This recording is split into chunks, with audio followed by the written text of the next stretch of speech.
what more can we say? 7 o'clock, it's Friday night, this is of course the Tilted. Here we go, an hour and a half. Who knows what? Over the next 90 minutes we'll be talking about that great win against Swansea, the up-and-coming game against Brentford, and lots of other things. So on our fan cam tonight, with his microphone turned off, is currently Michael. You know? Keep your mic on, keep your mic on, Mike. Keep your mic on, Mike. Mike, keep your mic. With the normal rabble, Mr. Paul Hipkiss. Good evening, all. Mark Andrew Adams. Hello, everybody. Mrs. Brown. And my good self. Sponsored, of course, by Ball Sports, principal sponsor of Birmingham City Football Club in conjunction with SAS Autos, our good friends at Borsey Labour Club, the Garrison Coffee Company and the Blues Trust, and, of course, our lovely friends at Accessi Blues. Right, on with the show we go. Now, we have picked up probably one of the most important wins of the season the other night. Missed a penalty, then got another penalty right at the death. If that's the way we're going to win games, great. We'll have it. We'll take it all the time. Paul? Fantastic. I've got to say that was the best referee I've seen at the Blues for a long, long time. Yeah. He had a 10 out of 10, didn't he? I couldn't fault him in any way. He got everything spot on and had a great game. But as for the players, I mean, every single one of them, 110%, you know, and if you're going to play for Lee Bow, you can tell straight away, can't you, that you've got to give at least the minimum requirement is 100% effort. And, you know, I thought we were excellent to a man and well worth the 3 points in the end. And I could feel it in my water, you know, that obviously I won't mention his name, but that ex-Villa player on their bench coming on, and I just had the feeling inside my water that he was going to come on and score. And, you know, I'm just so glad I was wrong. And it was another ex-Villa player that scored for us. Oh, that's 2 £10 fines you've had already? No, yeah. But well worth it for the 3 points, Nick. Yeah, absolutely. So, yeah. I nearly split me early here again on the final minute, mate. Michael, what was your take on the game? Michael, your take. Pretty. That's a good clue. What you have to do, Mike, you have to listen. Yeah. When you ask the question, you have to answer it. It's really easy on here, mate. Yeah. There's a bit of a Lowry going on in the background. Little, yeah, absolutely. I'll let you bite off me later. I'll swap you for a blue shirt. Cheers, pal. I thought it was decent. A manly performance, workmanlike. That's what we want to see. That's what Blues fans are all about. It's not silly football to me. No. You know, I don't care about formations. Formations, as someone famously said, don't win games, players do. Yeah. It's all about the battle and the battle. Spot on, yeah. That's what it is for me. That's what being a Blues fan is about. Yeah. Definitely. 100%. Yeah. We've never played pretty football, have we, really? Even when we did, well, going back to the Premier League, you'd have the odd game where we'd win 3 or 4-0 or 5-0 sometimes. But remember the Portsmouth one? But, you know, overall, we're exactly what Michael's just said. All about, you know, workman type, you know, a workhorse 11, putting a shift in and grinding out the result. And, you know, that's exactly what we did on Friday night. Did you see, and I loved this bit, right, Duke's reaction when that penalty went in? Yes. Yes, like that. Boom. You know what, mate? You've missed one. You've been taken up, and you're still quite happy to celebrate that penalty and the win. Nice one. Well done, Dukey. Got to say happy birthday to Mark Adams for last Friday.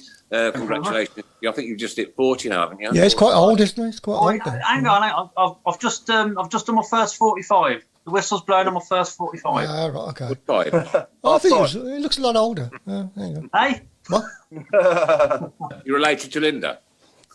Hey, to Linda? No, it's older. Yeah, grandson. It was Friday, wasn't it? Your birthday, Mark? It was a nice it was. present, So it was a good end to the day. It was a brilliant end to the day, really. I thought we were absolutely fantastic. Best performance in months.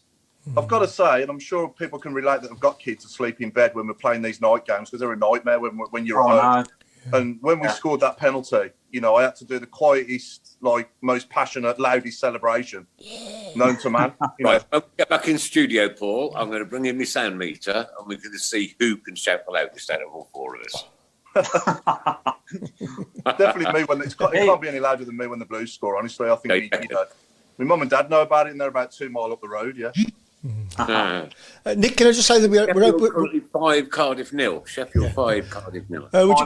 we're hoping that Steven Caldwell will join us shortly. I think he's having difficulties, so he will join us. There you go. We're having a few technical difficulties, so there you go. We'll get him on as soon as possible. Good old Steve. Sorry, Nick. Does anyone know what Hogan actually said to the goalie when he scored the penalty? No, I don't know. I think if you look at him running up, you can tell that he's kind of like, I think he's shouting something to him, isn't he? Is he about to take it, or he's kind of like waving his arms? He's just trying to put him off, basically, wasn't he? And you know, when the ball goes in the net, it was just a few exchange of words, really, just sort of throwing it back at him, wasn't it? That could be our new competition. What did he say? Yeah, caption, any of our fans lip readers out there? Camp's better than you. Yeah. Yeah. But no, it's. I think on the field now, we look like we've turned a corner. We've got the right man for the job. Moving forwards, I do take credit for it, Paul. Sorry, I'm taking all the credit for that one. But I just, you know, for me, just papers over the cracks until we get it right in the boardroom, you know. And you know, the guys out there putting all the effort in to demonstrate and, you know, protest the Dong Out banners everywhere. You know, I want to give him credit because I hope he gets the message and leaves eventually. You know, if they persist with it, I'm hoping he does. Do you think he's getting the message? How can you be so unliked at a football club and just carry on? Blasé. Yeah. I can't get my head around it. We've said it before. The one banner I saw that sort of, you know, points out all the, you know, things that have happened since he's been here over the 4 years. It's quite scary, really, when you look at it, isn't it? Very. Yeah. You know, and leadership starts from the top, and the CEO is, you know, it all starts from the CEO in any business, doesn't it? Yeah. Chris Brown, have we had any feedback off the Blues Trust reference to sale of the ground yet? No, I believe there was a meeting last week, and as soon as I find out more, I will let you know. And Steven Caldwell is entering the room, I believe. And Linda Magna, anybody else that knows any more information on that one, please do let us know. Get in touch. Greetings, Mr. Caldwell. Hey guys, sorry. I'm a nightmare. It's difficult with this time difference, but I got held up my meeting there, so my apologies. There's no time difference in Scotland. I'm in Canada. A second foray into Canada in 2 weeks. We were with Big Kev. Nice. Yeah, Big Kev, Super Kevin Francis. He was on last week with us. So 2 weeks on the trot into Canada. You know, we go worldwide on the Talk Show. So we do it all for charity on a Monday morning. Right, Stevie. You know, does anyone know whereabouts Big Kev is in Canada? Calgary, yeah. Nice. Yeah, it's what part of Canada are you, Steve? I'm in Toronto. The posh bit. Yeah. That's like Dolly Olive calendar, isn't it? Yeah, it's like an American city, Toronto. Yeah. Very, What made you move there then, Stephen? Was it after you played in the MLS, like you just stayed over there after sort of and went up to Canada? Yeah, I played in Canada. I played for TFC. Oh, so okay. I played for Toronto, so I was always here, and then I worked with the organisation that owns the hockey team and the soccer team, and so I stayed a bit with that, and then just I've been here ever since. I love it, guys. It's a great place. Yeah, that's good. Sorry, Steve. We across a grizzly bear. Sorry? Have you ever come across a grizzly bear? No, there's no grizzly. I've got one in the front room here, kid. I've met her. She's lovely. I'm not even doing that 15 tonight because my belly's hurting now. Still. Oh dear. Sorry, Mark. What was you going to say, Mark? No, I was going to ask Steve. Were you there when Jermaine Defoe was there? I was with Jermaine for 9 months or whatever it was. Yeah, he was terrific. He was a great guy. I actually got on really well with him, and he did well. And then I think he just had enough pretty quickly. He just wasn't what he expected, MLS, and I think he missed the kind of, you know, it's a different game here, football, you know. So I think he missed the sort of passion and that, you know, and he wanted to be back. So did you enjoy your time with us, Stephen? Then, so you obviously started your career at Newcastle, wasn't it? Was it Newcastle you started out? I did. I started at Newcastle. I left school, Scotland, went to Newcastle. Loved it at the time. I mean, Newcastle was a massive club. It was, you know, competing for Premier League titles. It's like you tell kids these days about Newcastle and they think the modern day Newcastle, but back then in the kind of mid-90s, it was one of the places to be. It was hard to tell if Manchester United would win all the titles or if Newcastle would win them. So it was a big place for me to go, and I felt like it was close enough to home and just had this good feeling about going there that I chose them. I had a few options, luckily, and I chose them. And I loved it. I was there pretty much in the North East for about 10 years because I went straight to Sunderland after that. So I love playing football in that area. It's pretty passionate. People love football. That's a bit naughty, isn't it? Going from Newcastle to Sunderland. That's like crossing the 838. It's just not done. It's a big decision. Lee Clark did that, didn't he? Bit of a Lee Clark. Yeah, Clark. Yeah, Lee Clark left out the season, wasn't it? Yeah, but I mean, yeah. So throughout your career, then you would have played with some absolute world-class players, wouldn't you? The Shearers and Peter Beardsley. Was Peter Beardsley at Newcastle then in '97? Yeah. Yeah, I never played with Peter. Peter was playing in '97, but I was only about 16, 17 then, so I knew Peter pretty well. He actually coached me a bit with the youth team, but I never got to play with Peter. But I played with Alan, and I played with Rob Lee and Gary Speed, and who else was there? Dyer. Ginola.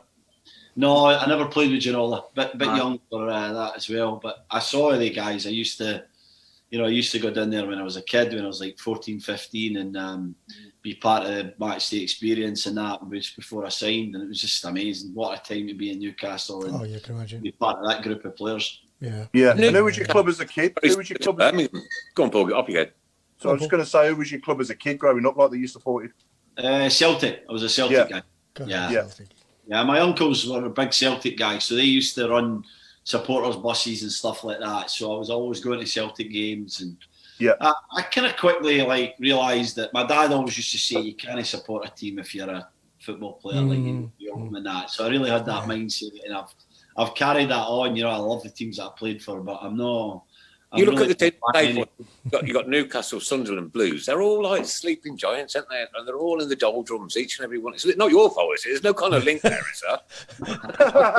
I've played with. I was on the Leeds for 6 months. I played with Leeds, Birmingham, Newcastle, Sunderland. Wigan's not a very big club, and Burnley did well when I was there. But I played with some great clubs. Like, I'm very proud to have played with some of the clubs. I really. I mean, you're looking at huge clubs as well, aren't you? Yeah, it's more than just the size. It's the people involved. He's mad for them. The people involved, it's like, to me, it's all about the support and the love for the club, the love, the city. Like, to me, it's like, it's more than just like what happens on the field. That's why I'm like, I love my time at Birmingham, because, like, to me, I was surprised because, I never really lived in Birmingham, but most people that I met in the city were like Birmingham City fans. They weren't Aston Villa fans, and Did you get to play in the derby game? No, I never played in the derby, no. Oh, man, what a shame. I've seen you. I like to reminisce on our days when we were good, in the Premier League. And I'll see you pop up quite a bit. I mean, I remember you played against us for Leeds, didn't you, when Mikel Forsell got a couple, and I think Brian Hughes got a couple as well, didn't they? And I remember you playing. My dad's 60th birthday, actually. He led the teams out when we played Burnley at home when Christian Benitez, God bless him, got the winner, and you was Burnley captain. Yeah. In that game, and I think we won 1-0, wasn't it? Yeah, Benitez. Yeah, and, last game of the season, wasn't it? Yeah. So you was Burnley's captain in that one as well. But yeah, so how did it come about to finish up playing for us in the end? Then was you was it Burnley you came to us from? I came from Wigan. So Wigan, I left Burnley and I went to Wigan for a year with Martinez, and I'd been injured a lot, and I got my career back on track at Wigan, but I never played as much as I wanted. So I was looking around to go to another club. Like, I only signed like a 1 year kind of bridge deal, and I loved it. I learned a lot, but I wanted to play, so I was looking around, and I got a call for Chris Hughton, and he wanted to meet with me, and he invited me up to the Malmaison to have a chat and see what I thought and find out if we'd be a good fit. And it was an easy decision. We spent 2 or 3 hours talking about the game and the club and where he wanted to take us. And I know Birmingham, I know how great a club it is. You talked about some of the times I've played at St Andrews with other teams and some of the great Birmingham City sides. But it wasn't a hard decision for me to make once I heard Chris's vision, and he kind of understood what I was as a player and what my strengths and weaknesses were. And that to me was kind of important by that. I was like 30 by that point, so if a guy thought I was going to like run into channels all day and stuff and cover like with my pace, it was going to be a problem. So he was well clear what I was good at, and he wanted me for that very reason. So it was easy decision. Yeah, and that first season with us obviously was, you know, the Europa League, wasn't it, under Chris Hughton, and such a fantastic season. And we were, you know, in the end we were unlucky against Blackpool, weren't we, in the 2 legs in the playoffs, and you know, but that season as a whole, you know, I mean, it was just a great season, wasn't it, overall? Chris Burke was banging the goals in, Marlon King, who we had on the other week. You know, Chris Wood up front with Marlon King and Nathan Redmond, and you know, we had some great players, didn't we, in that season? Yeah, it was a great time to be a Birmingham City player. It was just a lot of excitement around the club. It was one of my favourite seasons in 17 years as a professional. It was just amazing, just the Europa League campaign, and I'd played in Europe before with Newcastle a little bit, but you know, I never thought I'd get that chance again. So to have an opportunity to play in Europa League group stage was amazing. And so just put a goosebump alert around. Goosebump alert. Yeah, it was great. Them European nights at St Andrews were special, weren't they? The atmosphere was just electric. Yeah, the one against Nacional was probably like top 5-10 games of my career. You know, it was absolutely incredible. I've never heard a stadium that loud in my life. It was just an amazing. You know, the hairs in the back of my neck are standing up just thinking about it. You know, it was amazing. Yeah, we could feel the energy coming from the stands, and we were building a bit of a spirit and culture at that point. It was, you know, probably our biggest strength. I'd say that team. You know, the way we stuck together and the way that we kind of ground things out. You know, I don't know if we were like the most talented team, but we were a tough team. Not many people wanted to play against us. Definitely. Yeah, absolutely. I was just going to say, Paul, it was strange because the Carling Cup team had been decimated, so it was almost starting from a clean sheet, and then the players, we as fans felt it. We it was just weird. All the Carling Cup lads would go in, they'd just won us the cup, and it's almost like, we're a bit down really. But then, this new set of players came in, and we all took it to our heart, sort of thing. Did the business. Yeah, I think that the I have to say, and I've said this to someone else recently, but the guys that were leaving, you know, there's probably like that usual like month, few weeks where Barry Ferguson and Ben Foster and I'm drawing a blank here, Scott Dan, Roger Johnson, Big Roger, they were still there, and they were tremendous. You know, they weren't causing a hassle. They knew they were leaving, and it was going to be a matter of time. But they were really great to us new guys, and really had sort of respect and you know, in the club, you know, and just did things right and got their moves and that and stuff like that. But it was just it was a great transition, and I have to say the guys really helped with that. They were tremendous, because I've been places before where, you know, guys want moves and they can be really awkward. None of the guys were. They were really terrific with the new boys. That's good to know. Bringing Michael in off our fan cam this week. This is introduce you to Michael. And you got any questions or any thoughts or comments you'd like to make to Steve, mate? I'm in awe, to be honest. I'm sitting and listening. What, you're in awe? Not with me in awe. It's only me, mate. You're all right. No, it's not you, Nick, honest. It's that jigsaw you were doing. No, I suppose one question is when leaving the Blues, was that his decision? Was that your decision, Steve? No, it wasn't my decision. It was more like they weren't going to give me the same money, and I don't think that near the end of my time that Lee Clark and I were seeing. No, I wouldn't say seeing eye to eye. That's wrong, because you know, he's a hero of mine. I've known Lee Clark since I was 15. And great interview we had with him the other week, mate. Absolutely superb interview with him the other week. He's a terrific man.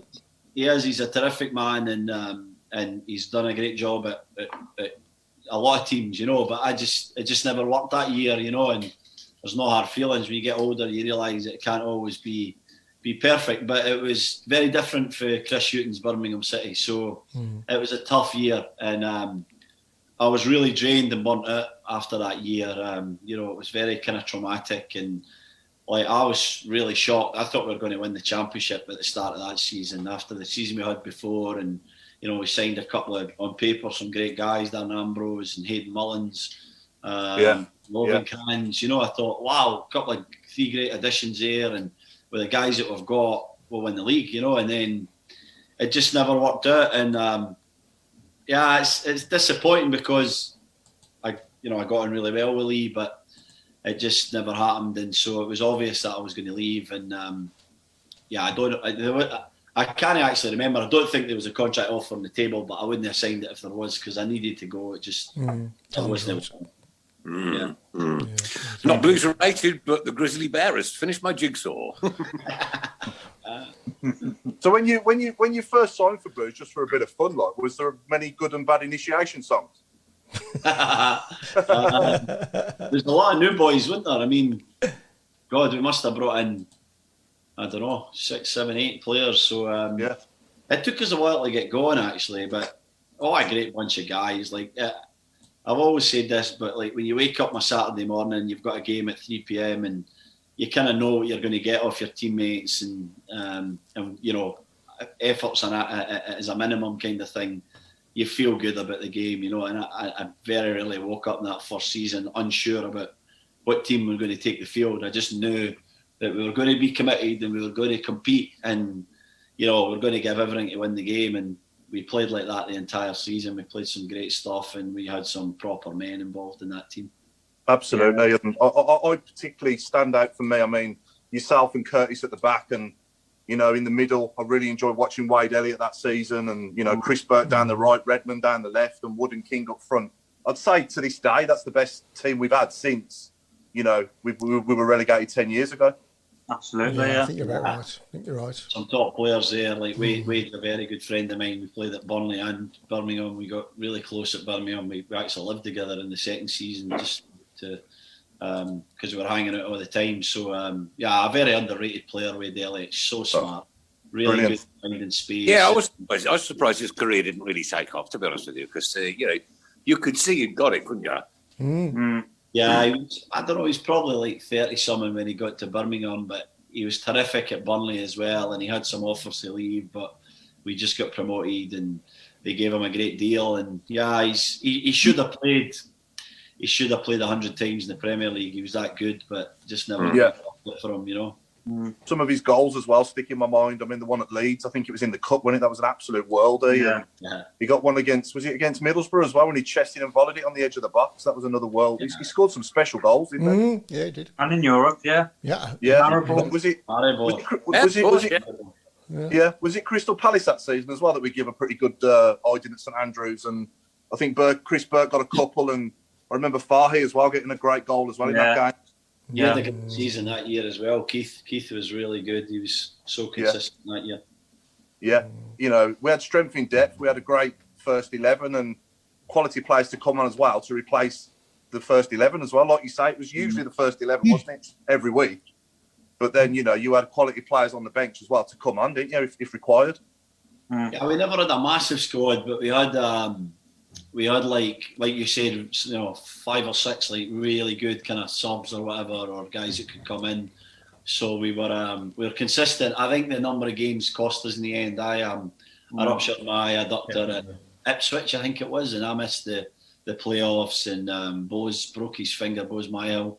So we kind of like lost 2 or 3 starters, I seem to remember, which and I think that we just run out of steam a little bit. What did we play? Like 63 games in a season. Yeah. Crazy, Yeah, and Zigic as well, getting his 4 goals at Leeds. That game was great. That was special, wasn't it? That year, he was very effective, Big Ziggy. He gave us that different dimension, and came up with his moments as well. So he's a great example of that kind of that strength when we kind of went to the bench or we went to somebody else. Zigic always seemed to deliver.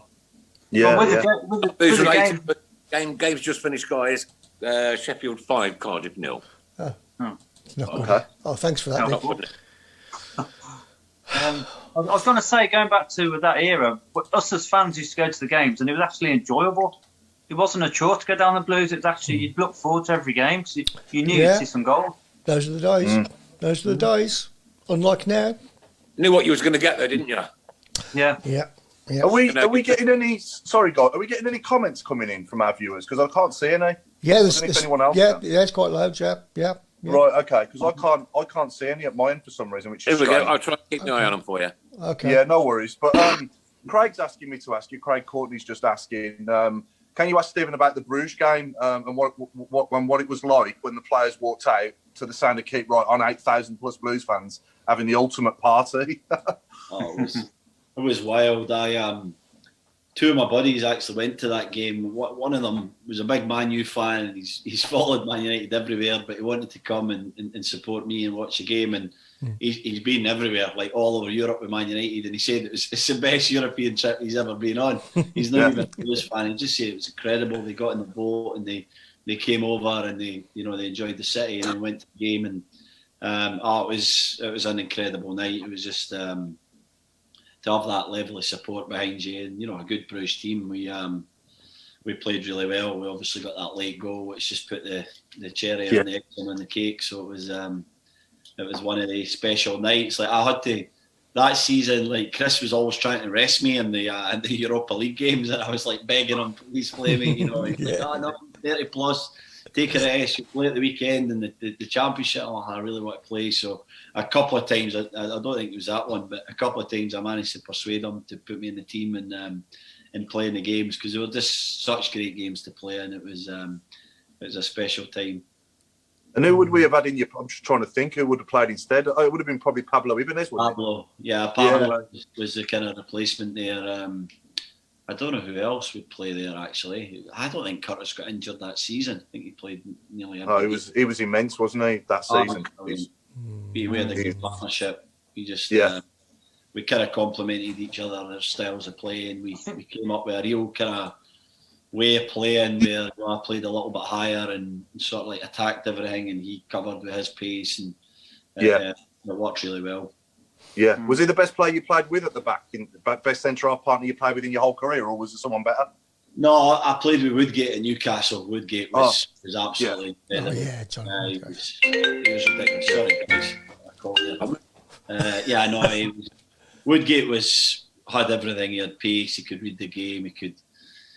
He was like another level. But Curtis was up there. Curtis was one of the best partnerships that I had for sure. That first season we were pretty solid, and it was that weird feeling with the way Chris had set us up when we were winning a game like 1-0 and 60th minute. You just had that feeling like there's no way we're conceding a goal here. We're just like, we've got this tied up. So it was a combination for me playing with Curtis and having like Chris's structure that probably made that the best defensive team I ever played in. Like I played with some great guys at Newcastle, but we're always about scoring goals and going forward, and this was like a nice balance, I think, where we're pretty solid when we had to be.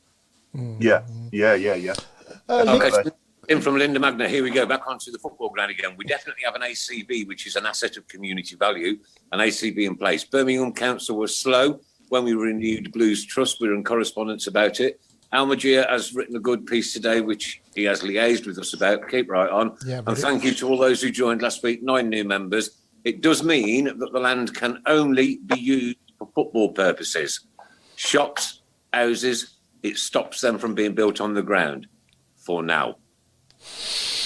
That's good. For now, yeah. Jason Donahue, sponsor now. Does Steve watch any Blues games at all? You get round to watching any, Steve?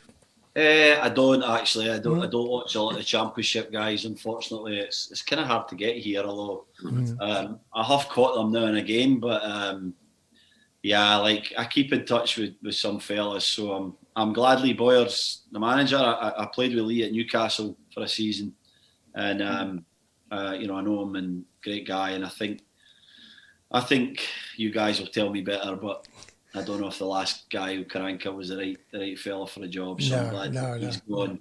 And, someone who understands the club. And it was unfortunate, because you don't like to see anybody lose a job. You want to see everybody do well at your football club. And, where would we be now if we were sat on top of the league with him? We'd have been praising him to, the best thing that's happened for us for 20, 30 years. It didn't work out. We move on. We've now got Lee. We've picked themselves up a little bit more. And... it seems to be working at the moment. Good luck to him. Yeah, we carry on. That's what we do. I think he's just what he's done. He's just gone back to basics. He's come in and he's playing everyone to their strengths, and he just demands 110% out of every single player, which they give him for that whole 90 minutes. You can really see a massive difference with them. The whole the demeanour of the players and the body language on the players is like night and day. You know, Well, especially at St Andrews. Yeah, it looks like there's a weight off the shoulder, doesn't it? Yeah, Visibly, it looks like their confidence has come right back up. yeah, which is great to see. You know, so yeah. That's all we ask. That's all we ask. So Stephen, we've asked you to do. I'm conscious you're a bit pushed for time. Are you? Do you have another call at? I am, guys. I've got a call at 3 here, my time with MLS about some rule changes before the season starts. Okay. So we asked you to do your 1 to 11, didn't we, from the players that you played with for us over the couple of years you was with us? Yeah. So should we do that now? Is that okay? Yeah, absolutely. Let's get into it. Yeah. Come on then. Right, then go ahead then with your 1 to 11. So is Okay. You want me to tell the whole team? Or? Yeah, tell us. Tell us the whole team, the captain and the manager, and your formation, please. The captain, Steven Carr, for obvious reasons, a great leader and a terrific football player. I got to play with him a number of times, not as much as I'd like because he was kind of getting some injury issues by that point.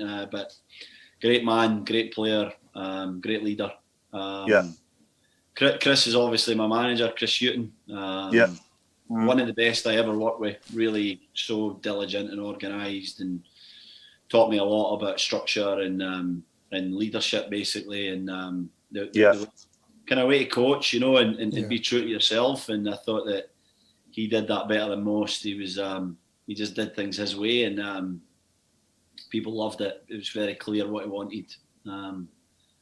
So that's my captain and my manager. My team would be probably 4-4-2, 4-4-1-1. It would be Fozzie in goals, so Ben Foster in goals.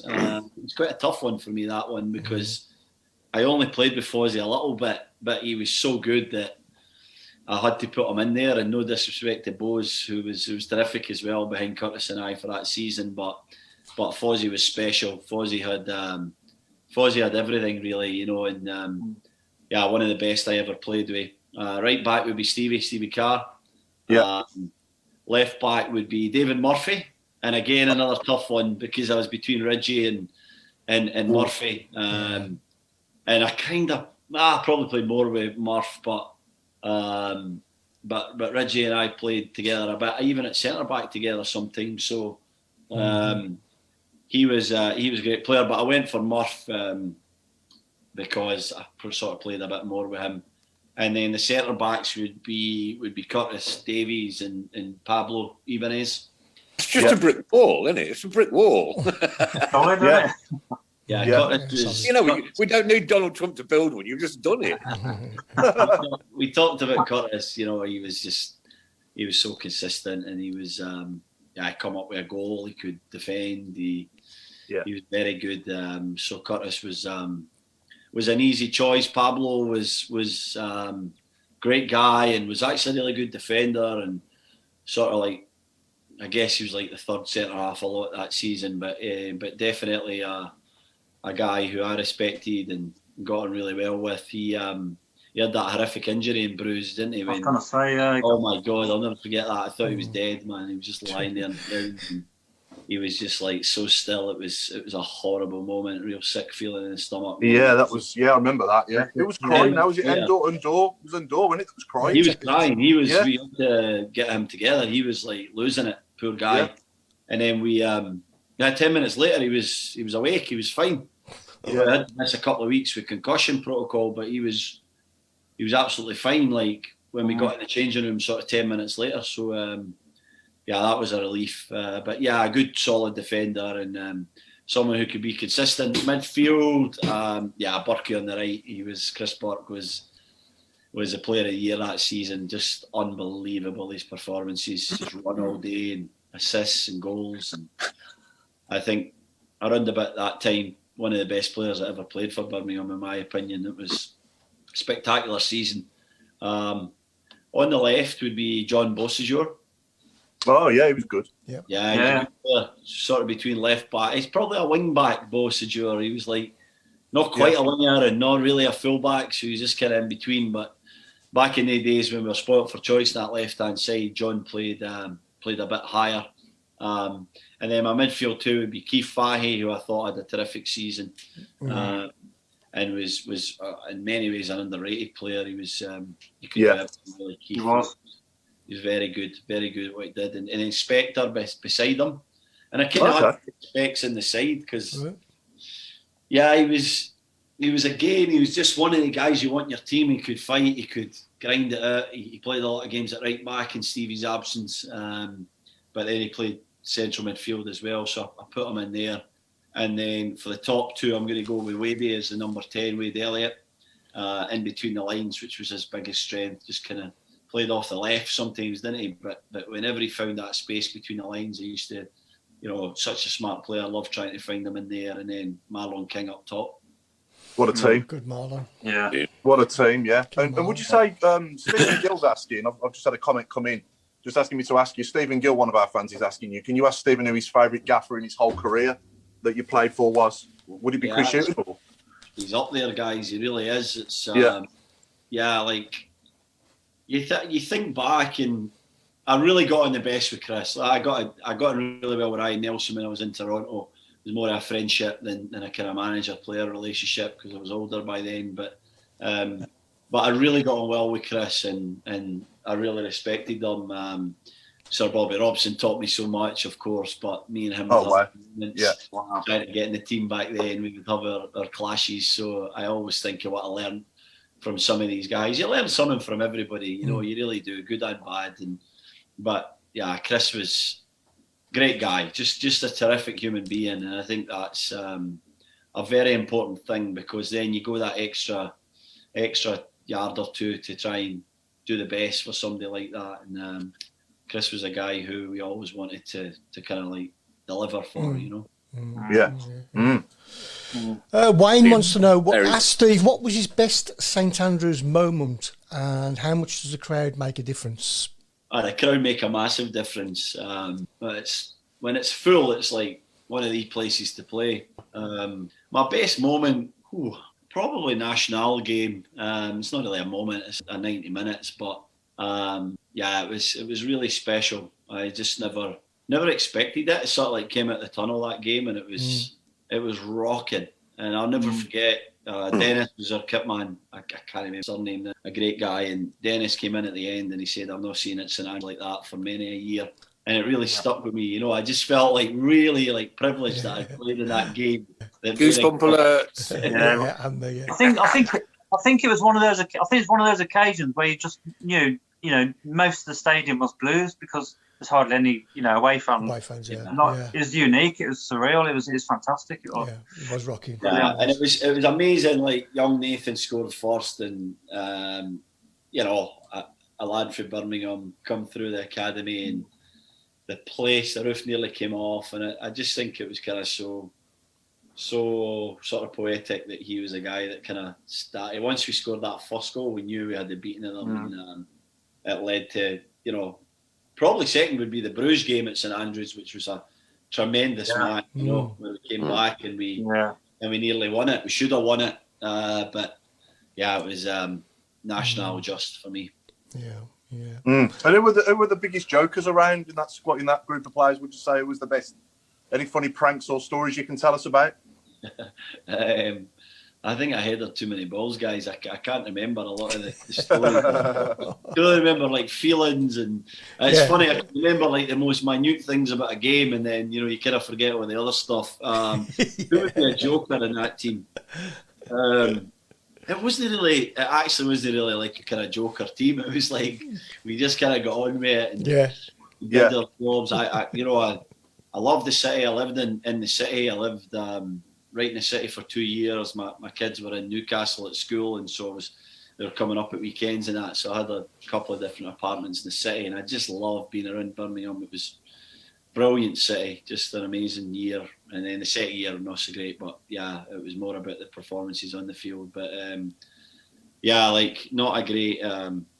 not a lot of jokers in that team. More about guys that used to play golf at Belfry every Wednesday. Stevie Carr and Reggie and I and different people come along, have a game of golf at the Belfry, and that was great times. Well, one great character's asked me to give you a question from Ray Paul. Stephen, did you ever do an apprenticeship, and which players' boots did you clean from Ray Holbrook? Yeah, it's a good question. Wow. Good question. I did do that. I was one of the last guys that cleaned boots, actually. Yeah. It ended after that, yeah. Oh, right. I was a terrible boot boy, I'm sure. My guys were amazing. I had Ian Rush, when he was in Wow. No. Rushy had like Nike Tempos, and I used to clean Rushy's Nike Tempos, and I had John Beresford, left back. Oh, yeah. Who else did I have? But I wasn't a great footballer. Ian I used to steal Steve Watson. Wow. Steve Watson, who was my coach, was my hero. He was the same size as me, and he had the new Preds, and I think Wattle gave me a pair, or I stole them or something. He was throwing them out, and I just kind of grabbed them, and I wore Wattle's boots, and I looked up to Wattle a great deal. So I wasn't a great boot boy. I think the guys used to complain about my quality of polishing. I shan't send you mine then. Do you still follow the Blues? I mean, do you still look for the scores when you can? I do. I still care about every team that I played for. You have that affinity at the club, and you certainly remember the good times. So I do. It was hard to watch when Caddy scored that goal. When nearly got relegated to League One. So more when I was back in the UK, I certainly followed those and seen what on. And coming out here, it's there's only so much football you can watch. So most of my focus is on MLS and Premier League and Champions League and Europa League. So I don't watch so much of the Championship, but I certainly want Birmingham to get back to their best, and I believe they're a club that should be in the Premier League. Absolutely. Yeah. What's the difference between crowds at MLS and crowds in when we were in the Premier League? MLS is an experience. MLS is about a day out. It's family experience. You have a beer in the seats, and you walk around the concourse, and you get a hot dog, and you score a goal, and there's probably only 70% of the fans are actually watching the game. Some Blues games like that. It's actually I've went to loads of sports in North America, and the basketball and the hockey and the baseball, they're days out and they're fun in the regular season, as they call it. And then the playoffs come, and it just ramps up to 100 right away, where none of that's going on. The atmosphere is as good as any kind of English stadium, usually within an arena. But I've been to some Blue Jays playoff games that are just rocking, So, and BMO Field's been like that as well, with the success that TFC's had. So I've been calling the games in my capacity as a broadcaster now with TSN. So it's different, but it's certainly growing, and it's in many ways it doesn't have that toxicity that the stadiums in the UK have, which make them special. But sometimes you're this is actually quite nice. I've been on my my kids go to the game even when they were 10, 11, and I'm broadcasting the game, and they're just kind of walking around the stadium, and I'm totally fine with that. I don't know if I'd be all right with that at Ellen Road or somewhere else, so or St Andrews or St James's, but it's different, but it's growing, guys. It's going to be a significant league. It's North America, and there's plenty of money, and it's just going to grow and grow and grow until the point that It's all I was going to say, Steve, have you got any mementos from your days at Blues? Got any souvenirs or shirts or anything? I have, actually. I should have brought it up because it's here in Canada. So I had I don't know, maybe I had 30 shirts for my career. And one time I was home, I'm bringing back my favourite sort of 7 or 8, and most of them, a lot of them are Birmingham City shirts, actually. It's kind of That's good to know. Europa, I've got that yellow Europa League one. Oh, yeah. And how does it compare as a player then, playing for Birmingham, Newcastle, and say Leeds? Obviously the crowd at Ellen Road, the crowd at St James's Park, and the crowd at St Andrews. How do those three compare, as a player, when you're playing for all three clubs? Yeah, no, they're definitely on a level, and it's like choosing a kid. I would never pick one over the other because they're all special to me, and I really mean that. And I was on Leeds for 17 games, but that club will be in me till the day that I die. It's a great club. Great people, great fans, and Ellen Road's one of the best places in the world to play when it's packed, as is St Andrews, as is St James's. Newcastle, the first club you go to when you grow up there, and that has that kind of a special place. But I don't choose because, like I said, I'm very proud to have experienced every one of them. Yeah. And who had the biggest influence on your career as a player? Great question. The biggest influence was a guy called Tommy Craig. He was my reserve coach at Newcastle. Oh, sorry, I think Tommy Craig. No. Got me? Yeah. Got you back. Yeah. I didn't lose you. Yeah, Oh, I Tommy. did. Tommy was a terrific coach. He gave me a lot of belief. I had some tough times at Newcastle where it looked like they were going to release me, and the one guy that always believed in me was Tommy. He always felt that I had something to make a career in the game, and it's tough times. I don't know where I'd be if I never had that champion pushing me and telling me what I was capable of. So he's definitely a huge influence. My dad, mum and dad, of course, for the sacrifices they made to get me there. And then my heroes like Kenny Dalglish. He's a guy I work with. He wanted to sign me at Blackburn, and I met him a number of times. And like you're sitting at dinner with your absolute hero. Yeah. He knows your name. He knows your parents. It's so surreal. I can imagine. And then my manager at Newcastle, and we sort of kept in touch and stuff. And so he's always going to be my hero for his moments in a Scotland shirt.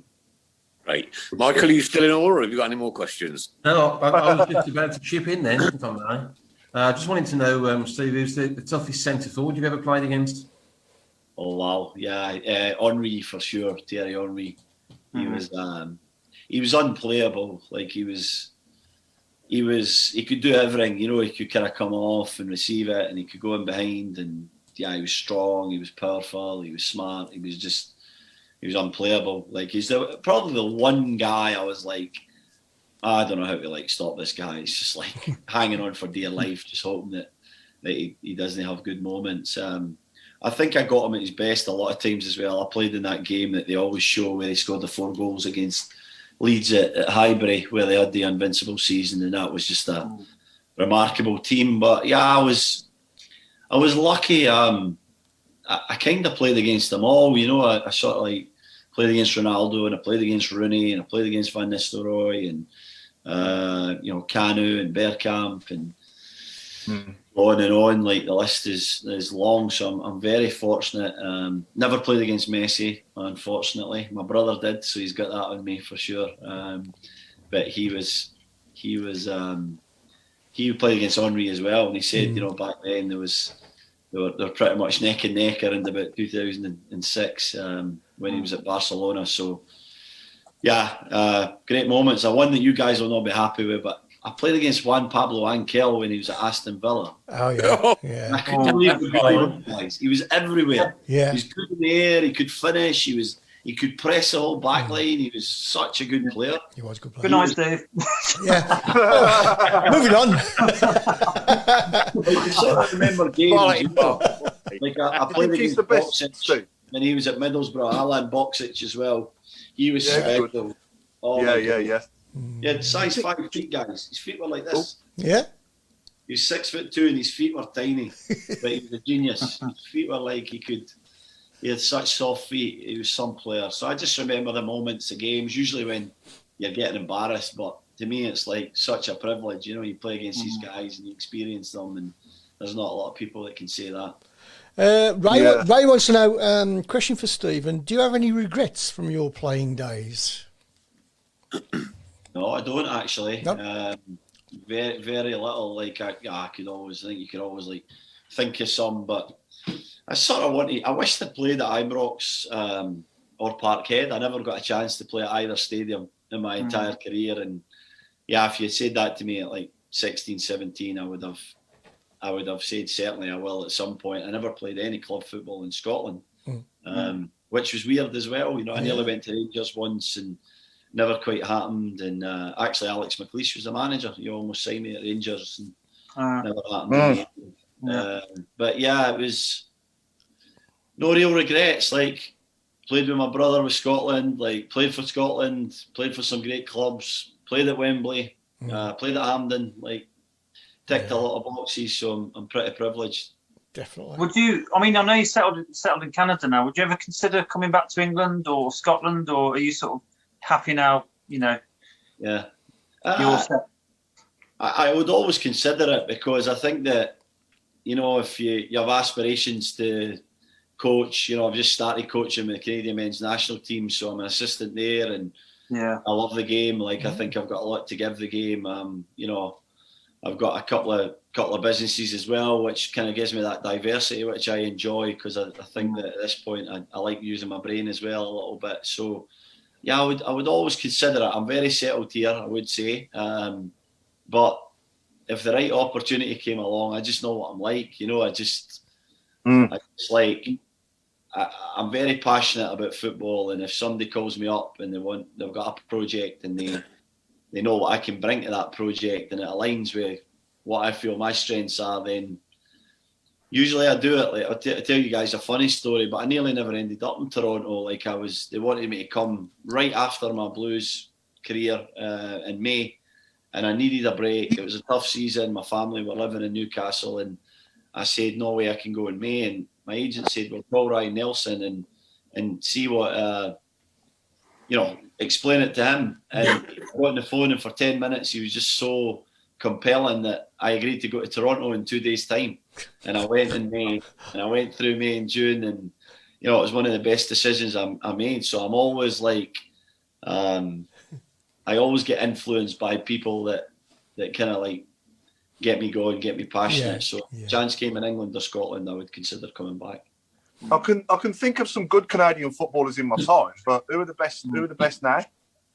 Oh, we've got a very exciting group of players. We've got obviously Alphonso Davies at Bayern Munich. Oh yeah, wow, yeah, he's Canadian. Yeah, what a player he's the most exciting talent that we've had in a generation. The guy's like, physically, I've never seen anything like him. He's just so quick and strong. And he's improving all the time.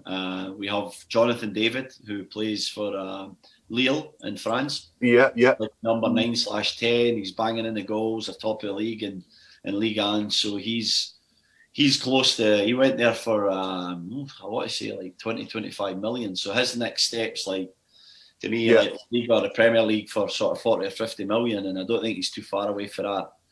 We've got Kyle Larin and Atiba Hutchinson Kyle's banging in the goals at Besiktas, and Atiba's been playing there for a decade. And Steven Eustáquio is playing in Portugal. Arfield's at Rangers. We've got a couple of great young North Americans who are doing really well here. So we've got a nice player pool, and we've got the talent coming through, pushing guys, which is important. Yeah, that's good. And I think the best player we've had at Birmingham Canadian is Paul Pesky-Salido. Oh, Pesh, He's a great guy. Yeah, I know him pretty well. He's a guy that I always love bumping into whenever I meet him. Yeah, he did quite well, didn't he? Yeah, very well. Pesh was really good, yeah. Sorry, Stephen.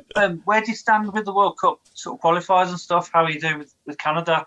So it's pretty crazy, guys, because CONCACAF has 35 nations. And, no disrespect to some of them, but they're sort of like way below the kind of standard. But we're in a group right now where Suriname, Aruba, Cayman Islands and Bermuda. And we just beat Bermuda 5-1, and we beat Cayman Islands 11-0. So we'll probably beat Aruba something similar. And Suriname will be a decent game because they've got a lot of Dutch Eredivisie players play for them. And if we win that, then we go into a playoff against probably Haiti, who are decent. And then we get into the 8-team Mexico, USA, Costa Rica, Honduras, Jamaica. That's sort of like the big boys. So we need to make it there. Like, with the talent we've got now, this is our time, So that's the message we've been giving the guys. We should make it. Hopefully we will make it, and then I think we've got as good a chance as any for that sort of third place, which will get us into the World Cup in Qatar in 2022. Yeah. You know what? A really good thing for yourself personally, working in the MLS, like the scene really hasn't taken off throughout America, North America, Canada, like football is in the UK. Yeah, but you're out there, you coach, and you're kind of part of this. A very early stage of what we probably all know is going to be something quite massive in the future, and to be part of the conceptual stage of that, I think is testament and credit to your own personal abilities. To be honest with you, I appreciate you saying that. It's actually like something that's really important. I thought about it. It took me 3 weeks to think about it, Steve. I was going to say, there's some big words there. I hadn't heard him say them before. It really is like.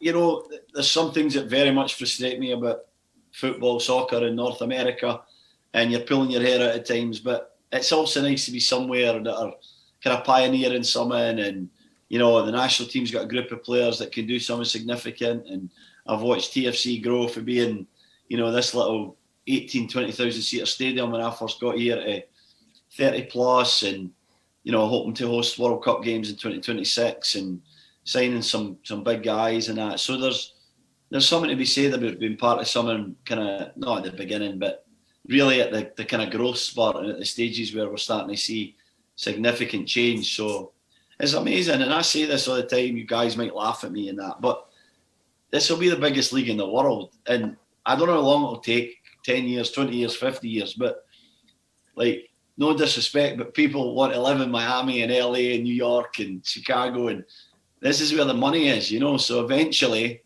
once this grows and catches on, I really believe that the biggest players in the world will start coming here for quality of life, and if one or two make that first jump and they pioneer that thing at sort of like 27, 28, then the rest will follow, and I honestly believe that it'll happen here in MLS. Do you ever think? Do you ever think there'll be like? Do you ever think there'll be like a transatlantic league? Like an international. It's got to come. Yeah. Wouldn't it surprise me at all? Yeah, that would be. That would be pretty cool, Yeah.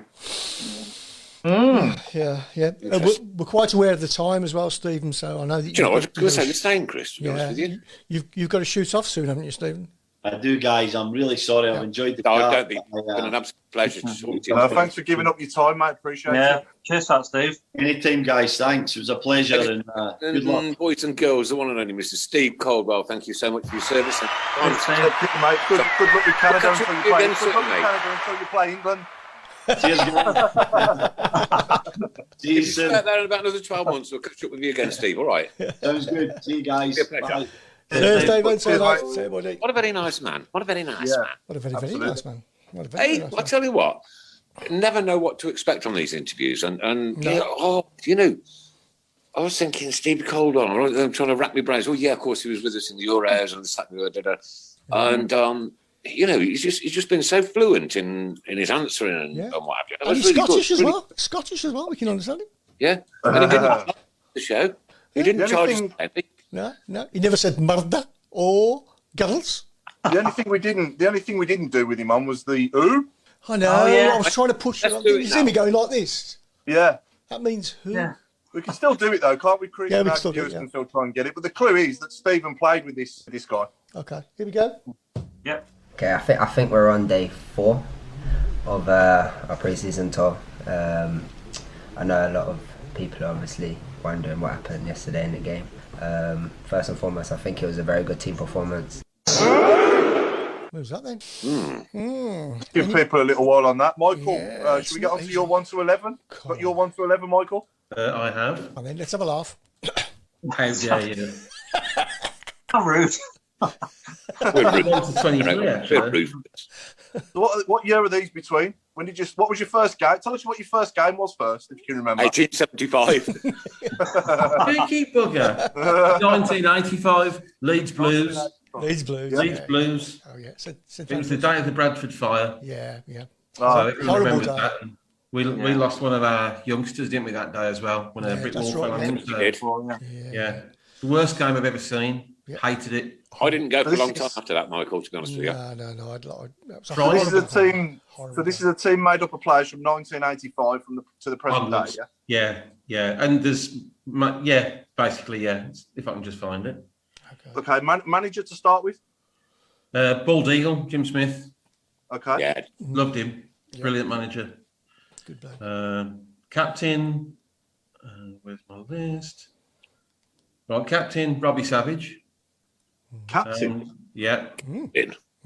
Something Captain different. Savage. Right, so goalkeeper, Tony Coton. Yeah. Right back, Stevie Carr. Yeah. Left back, Martin Granger. Yeah. 2 in the middle, Roger Johnson, Scott Dan. Yeah. Middle of the park, Mark Ward and Robbie Savage. So ball winner, ball player. Yeah. Yeah. Chris Burke on the right. Stan on the left. And up front, the Force and Pesh. Good side that is. I like that. There's got a bit of everything in it. A nice bit of blend. Nice bit of blend. Yeah. It's a strange pairing at the front there, but yeah. I've got a question. The Robbie Savage captain. What was the thought process behind that one? Basically, because he winds everyone up Yeah. and he gets everyone going. Exactly. That's what he does. It's just someone that he just wears his heart on his sleeve, doesn't he? So Yeah, you know, and he's somebody you want on your side as well. It'd be a I good certainly wouldn't want to play No, against look, him. I get it. It was your choice. You know, I mean, your choice. I was just, wondering what the thought was behind it. And if you say I wanted to wind everybody up. Well and good. Yeah. Go for it. Yeah. And who's your favourite actual single player in that time as well? I don't know, to be honest. No. Too many. For the amount of time, we've had too many good players. I wish we'd have them all at the same time, but we've just had too many. I mean, I always played in defence, so I'd probably say Granger. Oh yeah, what a player! Yeah, great player. He's I a mean, beast. you could pick two teams, couldn't you, that compete comfortably in the Premier League from the players that we've had in that time. Easily. You know, you got Cunningham and Upson at the back as well, and you know, you do Gary, obviously, who didn't make it in your team, and you know, Seb Larson, and you know what I mean. There's just so many. I mean, when you ask the players to pick, I don't know how they do it, because I stood there this afternoon. It's like, okay, I've got about 8,000 players to pick from then, and that was just in Barry Fry's days. That's right. The only one that didn't get enough time to do it was Ian Bennett, because you know he was with us for that long. It was it was too difficult for him to do it, wasn't it? Yeah. But yeah, so we've got a few people having a go at the U. So do you want to give them one more? Yeah, go one on. more. Here we go. Okay, I think we're on day 4 of our pre-season tour. I know a lot of people are obviously wondering what happened yesterday in the game. First and foremost, I think it was a very good team performance. Not Curtis. Curtis, is it? No, what is? No, I'll give another clue. It was signed by Lee Clark on loan. So that doesn't narrow it down much, does it? No. It's another tough one this week, isn't it? Yeah. They always are, Mark. You can't make them too easy, otherwise it'll be all over. No. I don't actually know, so you'll have to keep an eye on the shoot. I don't know either. I've forgotten. Rav, is it? Say again? Ravel Morrison. Graham Haynes has gone Redmond. Mitch Hancock's from Dave Twine. Jake Jervis from Dave Twine. No, not Jake Jervis. That's a good effort, though. That's a good effort. Ian Hambridge. Who? Ian Hambridge. Ian Hambridge. Who's that? Reece Brown. Ian Hambridge, God rest his soul. Okay. He's the lad who- That was the lad who, okay, I'm going to say he's not an ex-player. He's a fan that sadly passed away, wasn't he? Yeah, Passed away. Yeah. Yeah, there's been a few more this week as well, hasn't there? It's been awful, hasn't it? The last couple of weeks, it's just been absolutely going on about that. Can I say there was no mention of Frank Worthington Friday night, which I thought they might have mentioned him. Yeah, it was about. Yeah. You're Nothing. right. Nothing at all. Can I ask people what their thoughts are on the goings on with the ladies' game lately? I don't know, Chris, because I don't. No disrespect, I don't really follow the ladies' game that much, right? But I've heard that we may not even have a team next year. Yeah. That's I shocking, think isn't it? from what I saw, is it Carla Ward, the manager? She came in. She came in at the start of the season and got quite a few new players in, and it looked quite positive at the start, didn't it? They were doing okay, but yeah, they've had a few setbacks. Obviously a heavy defeat at the weekend, and there's a few other issues going on off the field, I believe, isn't there, as well, that's causing problems. Yeah, there was talk about the training facilities. Kevin Tomlinson. And so forth, yeah. Sorry, I've got to say well done to Kevin Tomlinson. He deserves a hat trick. Yeah. Well done. With Rob Hall. Rob Hall, yeah, well done, Kevin Tomlinson, mate. Well done, mate. Yeah. No, Trevor John Smith has gone Curtis Woodhouse, same as me. I thought it sounded very much like Curtis, to be honest with you. No, it's Rob Hall. It's Rob Hall, yeah. Well done to Kevin Tomlinson. Rod Hall. Okay. Who's the I always guest? thought of Rod Hall. Rod Hall. Rod Hall, Sorry. I'm just going to play a small clip that I believe was on Sky today regarding the Blues ladies. Let's see if we can make it out. Birmingham City, not all's well off the pitch. What can you tell us? That's right, Vicky. I've been made aware of some issues going on between the players at Birmingham City Women and the board, and things aren't looking too good at the moment. I believe a letter was written and signed by every single player in the team and sent to the Birmingham City board, and it's not been received too well, I'm afraid. So some of the issues, let me talk you through them, Vicky. The issues include wages being below minimum wage in some cases, very poor facilities not meeting elite standards, poor pitches, meaning the women have to train in the domes. And one of the ones that really stands out to me, because I've seen some pictures, is the physio in the rehab room. It's in a porta cabin at the moment. The bars actually for the weights are touching either side of the porta cabin. This one will make you cringe. A player's dad actually came in to build a weights rack for the women, and some of the players are bringing in their own equipment as well. But Vicky, just let me tell you this, one of the major issues would be a fixture against Tottenham. Birmingham City Club could not provide a fully fit squad to meet a Tottenham fixture. So instead, the board decided to give the 3 points to Tottenham Hotspur. They are cleared the relegation battle, and Birmingham are in the middle of the relegation battle at the moment. So some real problems going on there at the moment with the players in that squad going up against the board. I'll spare their blushes. There's other things that I'm hearing. I'm not going to mention it today, but I know we're going to hear about it in the coming days as well. And we did reach out to them this morning for a comment, but I haven't heard anything back as yet. All right. Thoughts on that then? Chris. What's going That's on? just typical of our club, isn't it? What the hell is going on? It's just a shambles. I'm afraid to say this. You know what? We, as a Jokes, that's football a good effort, club, though. are Ian an embarrassment. We're an embarrassment. Ian Hambridge, Ian Hambridge, who's that? Reece Brown. Sorry. Reece- It's all right. No, it's Chris. It's Chris who's Yeah, it's all right. continuing to play. I'm back in time. You've only got one job. Yeah. So I mean, for goodness sake, like not long ago we were like in the FA Cup final, Champions League. You know, we were pretty much up there, and now you hear those two words again: the board.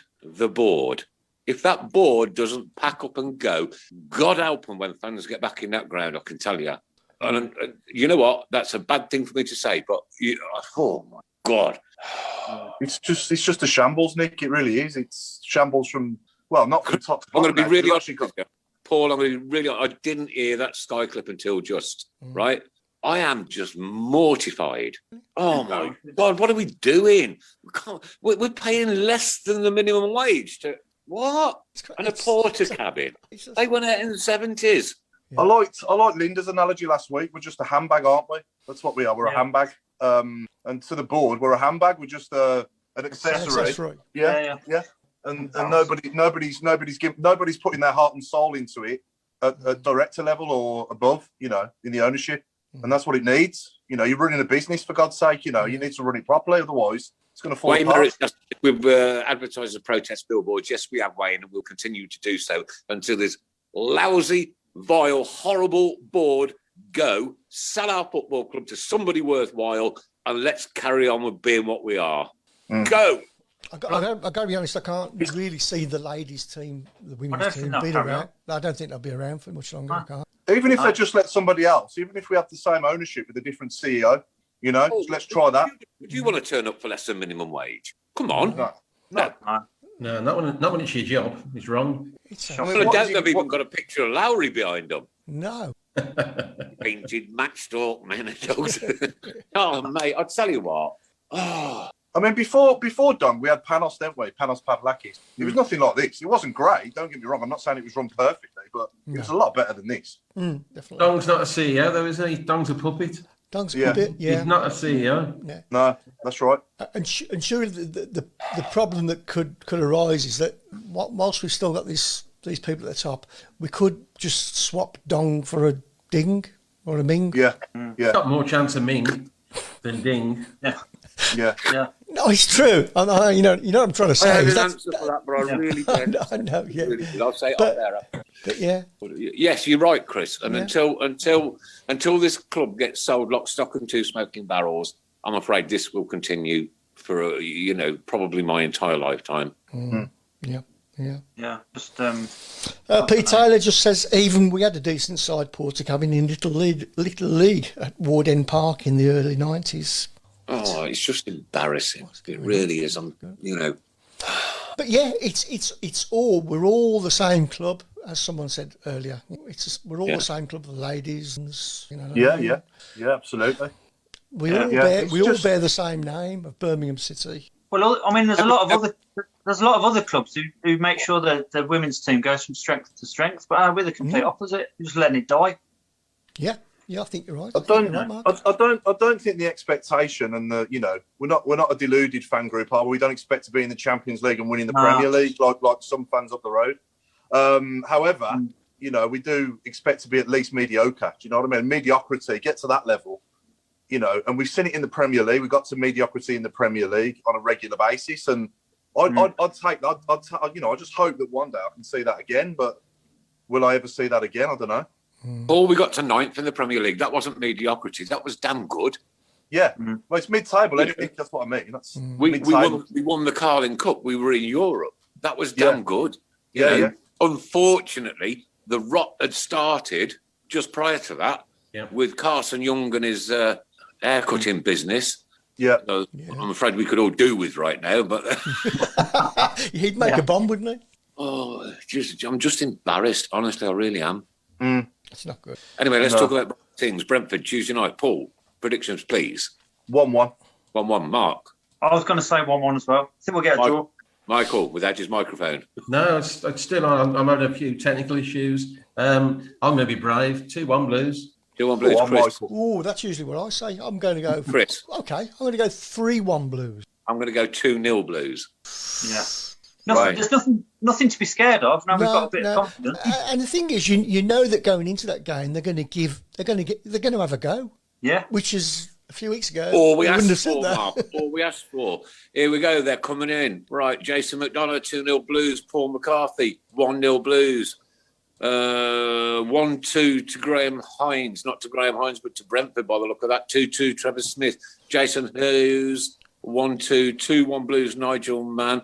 2-0 Blues, Ray Braga, and 1-0 Blues, Wayne Merricks. 2-1 to Brentford from Stephen Gill, and Roy would be happy with a draw. Roy Hayward. 3-3 from Dave Twine, a big scoring game there from Dave. That's I'll just take a draw. A snip of the... I'm ever sorry, I've got I've bitten my tongue really badly, right? My God, it doesn't hurt. So if I can't talk properly tonight, you think I'm dribbling. It's not because I'm drunk. Never ever get drunk, mate. Not ever. Do you want to do another one, Nick? We've got your favourite team at home on Saturday, Stoke. Oh yeah. Chip game, innit? Well, they got beat against Millwall today, didn't they? Yeah. So we've got Stoke at home. So between now and next Monday, we'll be playing Brentford away tomorrow, like we just said, and Stoke at home. Stoke at home on Saturday. 2-1 to Blues against Stoke. Okay, I'll go 1-0. And I'll do it again. I promise you. On Saturday night, if we beat Stoke, I'll go up the chip shop and get some chips. Yeah. I was right last week against Swansea. Yeah, you were. Yeah, you did. Yeah, and me. Yeah. Yeah. Stephen Gill, 1-0 Stoke, 2-0 Blues on Saturday from Craig Courtney, 1-1 from Roy Cornish, 1-1 Stoke, Steve Portman, 2-0 Blues from Paul McCarthy. And we must be stoked up for that game. Yeah, Oh, Nigel Mann coming out with a fun. Would you take 2 draws for the next 2 games? Oh no. Yeah. No. I would.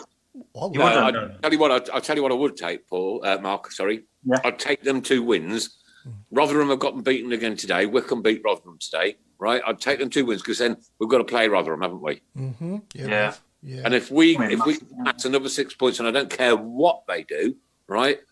I don't care what they do, or Coventry, even though I think they won today, didn't they? They did 3-1. Yeah. Again.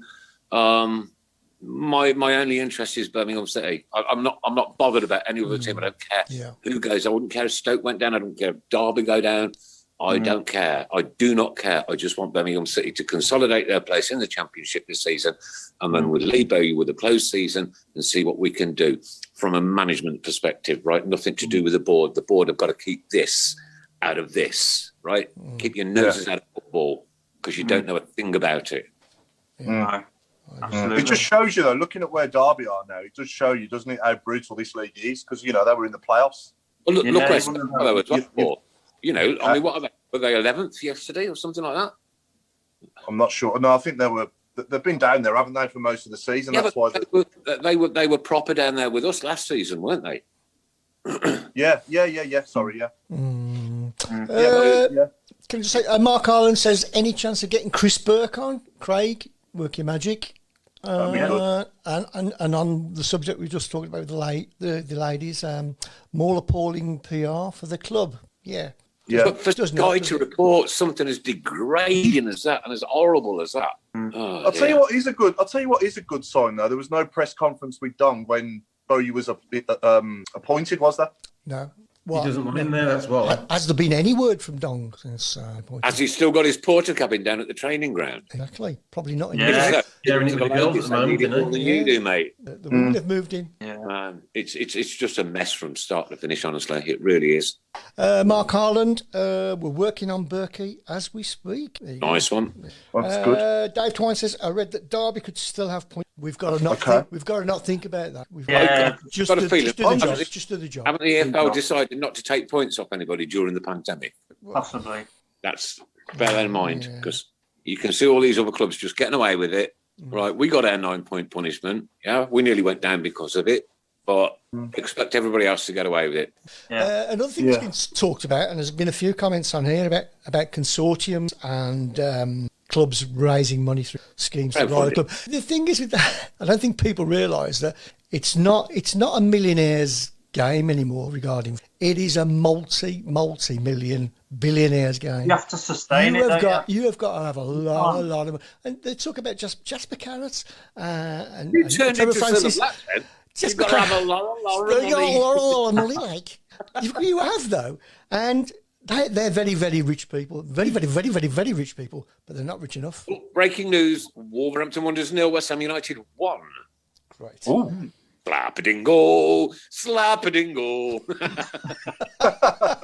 mind? We're supposed to be professional.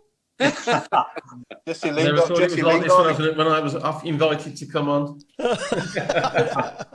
Lingard scored again for him, innit? Jesse Lingard again. He's in form, isn't he? Yeah. Yeah. Obviously, he must have learnt loads of blues, obviously, when he was with us, you know. He's gone on to... That's the making of him.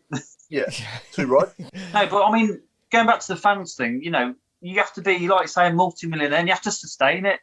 Yeah. And I don't think there's many of us who are that. It's running costs, Mark. Yeah, exactly. I am just sick to the back teeth of worrying about teams like Rotherham. No disrespect to them, but I'm just sick to death of worrying about teams like Rotherham. We're like Nick always says, we're Birmingham City. And we should be batting at a higher level than what we are. And for me, whenever we win at the moment, while we've got these people in charge running the club, it just papers over the cracks, doesn't it?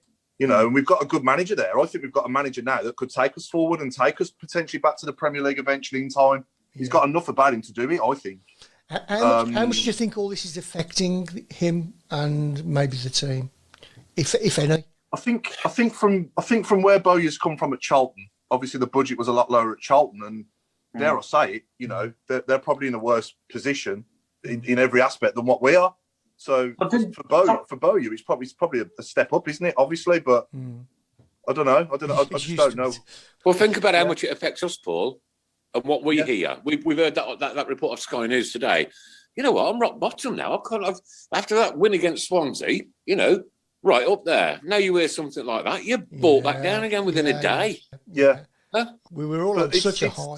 We've had so many final day survivals, relegation battles, one season after season after season, and we've had a few good seasons in the last 10 years under Rowett, and I enjoyed Monk's season as well, and obviously Houghton.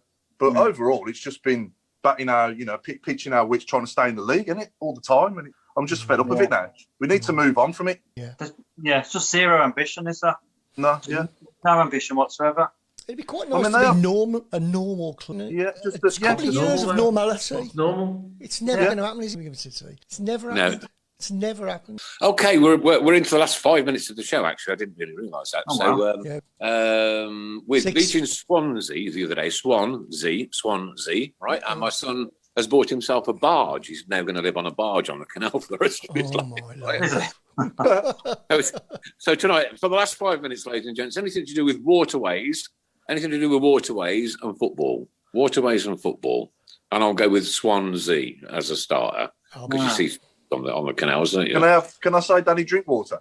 Oh, Kevin Drinkwater. Yeah.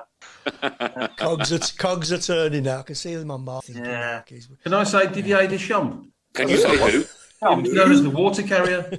Oh yeah. They wouldn't understand that. I like that. What about Giovanni Tapatoni? Tap. Like it. Right, okay. We're not on Sky tomorrow, are we? It's Blues TV, and it's tomorrow. I hope so. Yeah. Yeah, Blues TV. I always used to moan when we were on Sky because we never used to get good results. But last couple of times at home now, we've done all right, haven't we? So I know. Nick, I've just seen the best one. Go on. Canoe. Oh, like it. Yeah. like David Weir, John Drain, Andy Cole, Nigel Squashy, Oh dear. Peter Lubbertanks. oh, Brummy, EAU. Oh, Brummy. My stitches are hurting. Go away, the lot of you. Caldwell. Canoe, I like the canoe. Nicola Lock Madsen. Paul Van Dam Howe.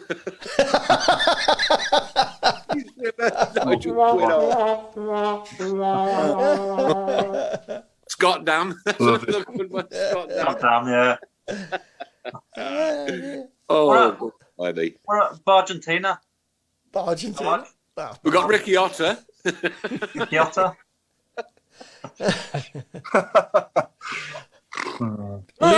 Didn't there used to be in Charlton used to have a centre half as well called Mark Fish. Mark Brooks. Mark Fish, Mark Fish. Yeah, South African. Oh Yeah. my God. Otter water. How about Gary Rowett?